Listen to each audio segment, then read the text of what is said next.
রাজু হারিয়ে যাওয়ার 1 মাস কেটে গেছে। গ্রামের লোকেরা নিশ্চিত রাজু আর বেঁচে নেই। সবাই বলে কুজোর ভূত ওকে টেনে নিয়েছে। কিন্তু গল্পটা সেখানেই শেষ হয়নি। রাজুর ছোট ভাই বিনয়, যার বয়স মাত্র 12, একদিন রাতের বেলা ঘুম থেকে উঠে জানলায় দাঁড়িয়ে দেখে পুরনো বাড়ির দিকে একটা আলো জ্বলছে, অথচ সেখানে তো কেউ যায় না। সে মাকে বলে, মা ভয় পায়।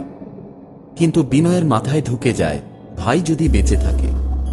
পরদিন সে সাহস করে একাই যায় সেই পুরনো বাড়ির দিকে। টর্চ নিয়ে কুজোর সামনে দাঁড়াতেই বাতাস একদম ঠান্ডা হয়ে যায়। হঠাৎ সে শুনতে পায় রাজুর গলা, বিনয়, আমি আছি, আমাকে বের কর, কুজোর নিচে আলো আছে। বিনয় কাঁপতে কাঁপতে কুজোর দিকে তাকায়। অন্ধকার কুজোর ভেতর থেকে আলো উঠছে এবং একটা হাত ধীরে ধীরে উপরে আসছে। কিন্তু সেই হাতটা মানুষের না, সেটা সাদা, পাতলা, নখ লম্বা আর আঙুলে চাকা চাকা দাগ। হঠাৎ টর্চ নিভে যায়।